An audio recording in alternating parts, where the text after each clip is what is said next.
Do you think money would want to be in a relationship with you? I see finances as an iceberg, and the numbers that you see in your accounts are the tip of the iceberg. But everything that is happening in terms of your money mindset, it's what's happening below the surface. Safety doesn't come from the amount. Safety comes from your own inner resources and your own relationship with money. Welcome to Blisstopia podcast. I'm your host, Mercedes Castellani, life purpose coach, business owner, and your spiritual guide on all things mindset, manifestation, and purpose. This podcast is a space for deep reflections, meaningful conversations to help you expand your mind, dive into the depths of your soul, and create a life that makes you feel alive. Whether you're walking, driving, or simply vibing, take a deep breath and get ready to dive. Hello, my love. Welcome to another episode of Blisstopia podcast. I'm your host, Mercedes Castellani, and today we're going to talk about one of my favorite topics. I love teaching this topic. I love talking about this on my one-on-one coaching sessions, and this topic is money. Today we're going to talk about your relationship with money. And the reason why I want to bring up this subject is because my mission inside of Blisstopia is to make women happier. And I do believe that having more money allows you to be happier. Why do I say this? I do believe that when we have more money, we can actually boost those areas of our lives that are a priority for us. So if you're a person who loves her family and she wants to be generous with her family, having more money will allow you to provide, to be even more generous with your loved ones.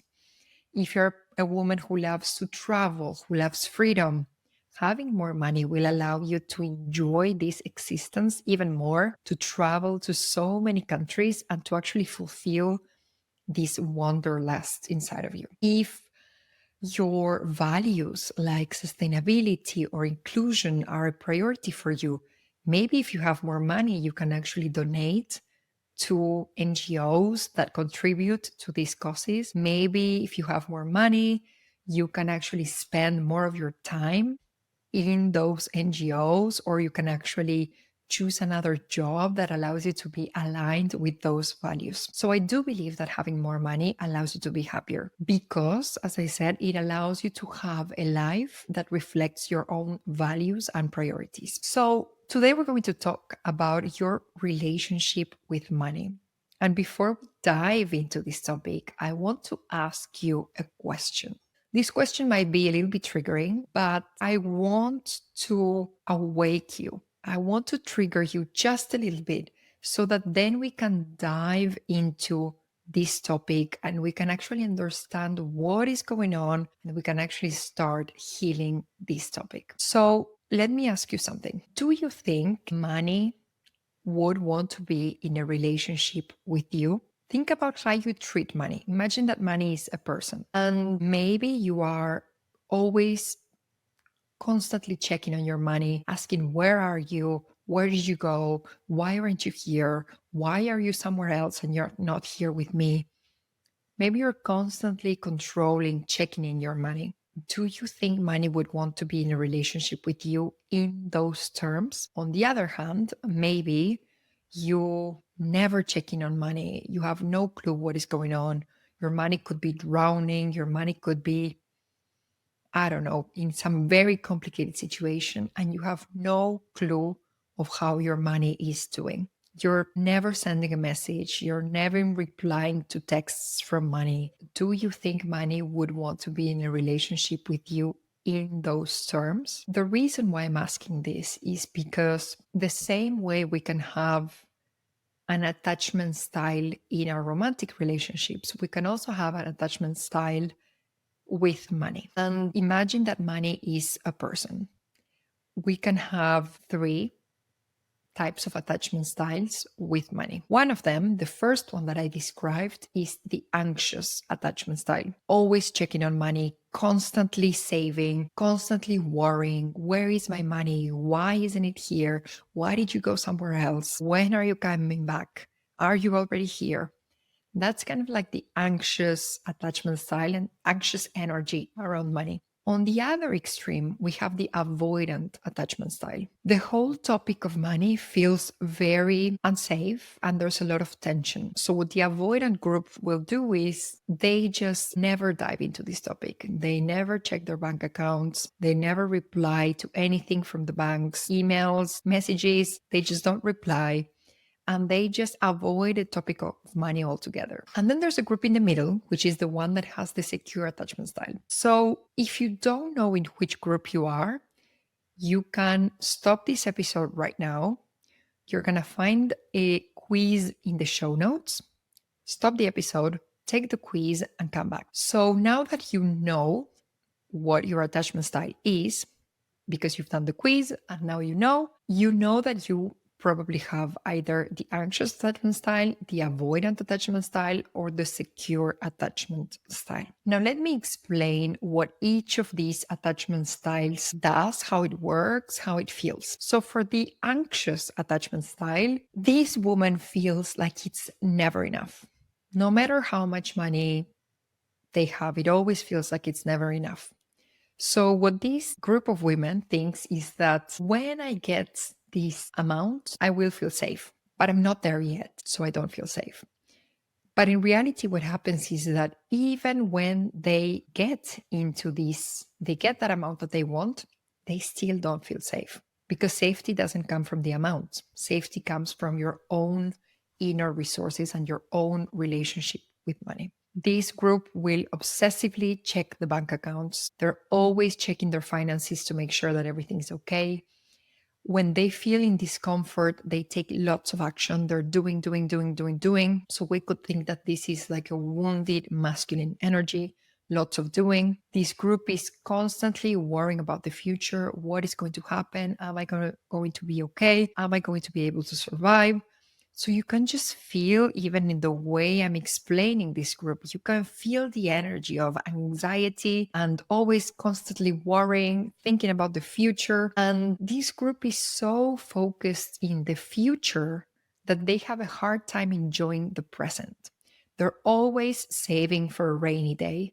So they can't really enjoy their money in the present. There's always this energy of desperation and anxiety around money. And what they're actually craving deep down, if we could actually strip off the layers and really talk to the subconscious mind of the women who are in this group, the women who are in the anxious attachment style, they're craving safety, certainty, control around money. We think that if we can control money, then we're going to feel safe. If we can predict how money is going to behave, then we can probably feel safe. So just as in the romantic attachment styles, I want you to think of this first group as kind of like clingy. It's like they're clinging to money. There's this energy of desperation and anxiety. So that is one group. And in my experience, I would say, I need to check the stats, but I would say 50% of people are in the anxious attachment style. On the complete opposite of that, we have the avoidant attachment style. So this group feels tension, but when they feel this discomfort, they do the exact opposite of the anxious. The anxious will cling, the avoidant will lean back, get away from that situation. Literally just go somewhere else, forget that this topic even exists. So what this group will do is they never check their bank accounts. They hate budgeting because it feels restrictive.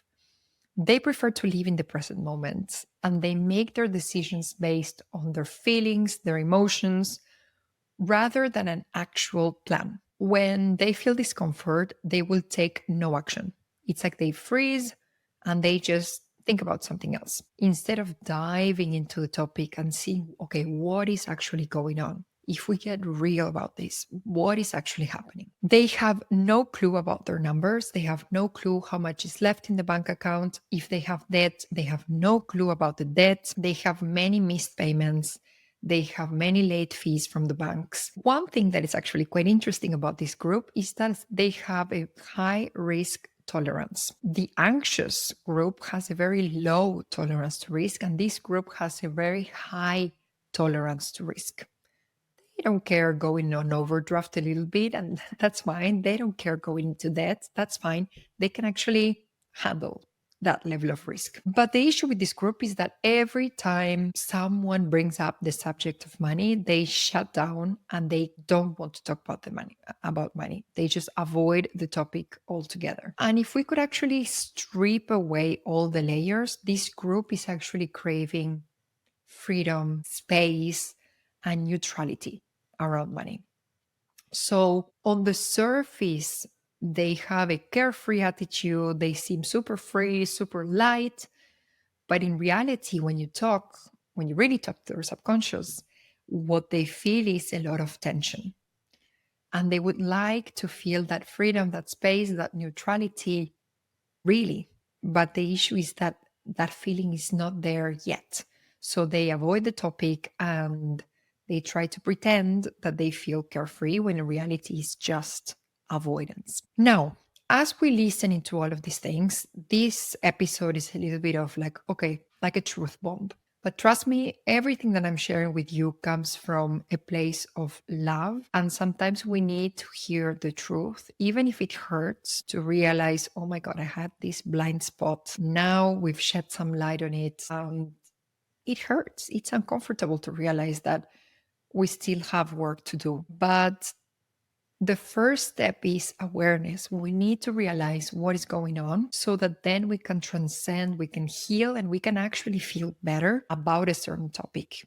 In this case, money. So, as I said, we have two extremes: the anxious attachment style on one side, the avoidant attachment style on the other side. And then in the middle, we have the secure attachment style, which is where we would like to be, basically. Some people, around 20%, they are already here.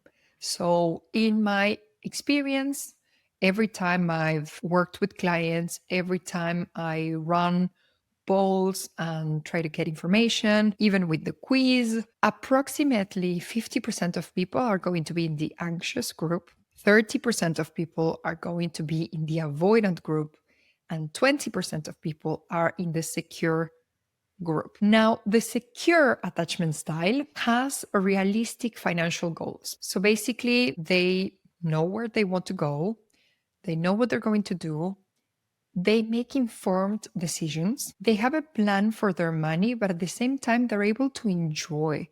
They're able to have some pleasure with that money within certain budgets, within a certain structure. So they have healthy spending habits. They have an understanding of their situation. They know what is going on with their money. They know their numbers. They know their figures. They have a plan and they execute that plan to avoid financial stress. And they value money education and they're always learning, always keeping themselves informed, and they feel confident and powerful around money. So ideally, if you are in the anxious group, ideally you want to move slightly towards the secure attachment style. And if you are in the avoidant group, slightly, you want to move to the secure attachment style. Now, you're probably wondering, okay, but now that I know this, now what?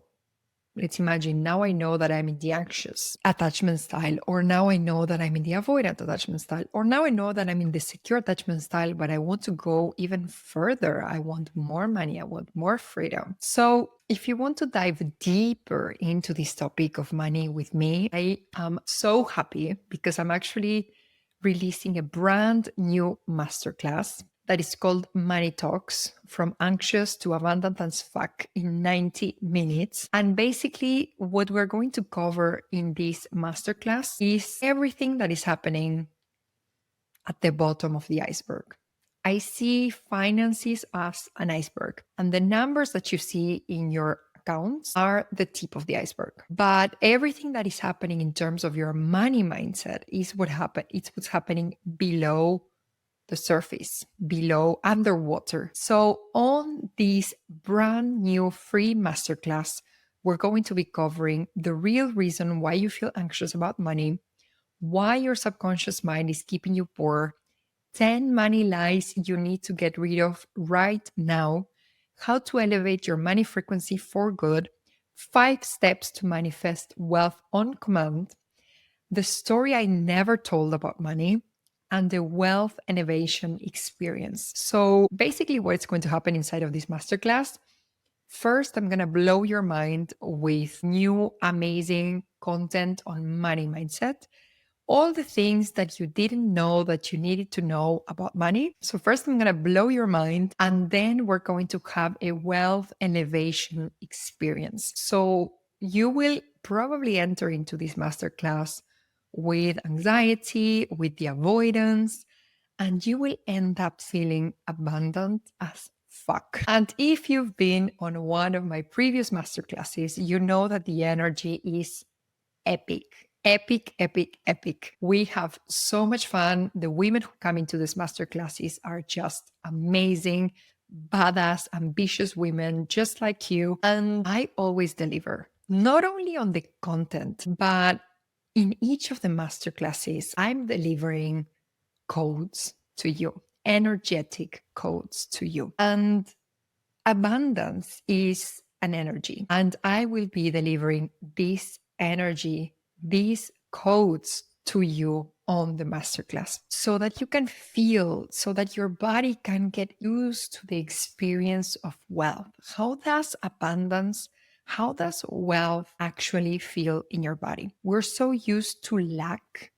How does abundance actually feel? So if you want to learn all about money mindset, you are super invited. Consider this your personal invitation to my next brand new free masterclass. It's going to take place on July 20th at 7 p.m. European time, 6 p.m. UK time, 1 p.m. Argentina time. And you are going to find the link in the show notes to register. I cannot wait to see you in there. This is going to be epic. I can already feel it. Something really, really, really powerful is going to happen on this masterclass. I can intuitively feel it, and you just don't want to miss this one. This is going to be a very, very special masterclass. And if you're ready to dive into abundance, to really step up into the most abundant version of yourself, if you're ready to receive not only the knowledge about money mindset, but the codes of the vibration of abundance, then I'm going to be there with you and with a bunch of amazing women on July 20th at 7 p.m. European time. Again, you will find the link in the show notes to register. I cannot wait to spend this time with you. We're going to have so much fun. So register using the link in the show notes. I will see you in the masterclass. I will see you also on our next episode. And in the meantime, in Blisstopia we trust. If you loved this episode, spread the word, share the episode with a friend who would love to hear this, subscribe to the show, and leave a 5-star rating on Spotify, Apple Podcasts, or YouTube. This real quick action on your side helps the podcast grow, reach more women around the world, and it would literally make my day. I will see you next Friday for the next episode, and in the meantime, in Blisstopia we trust.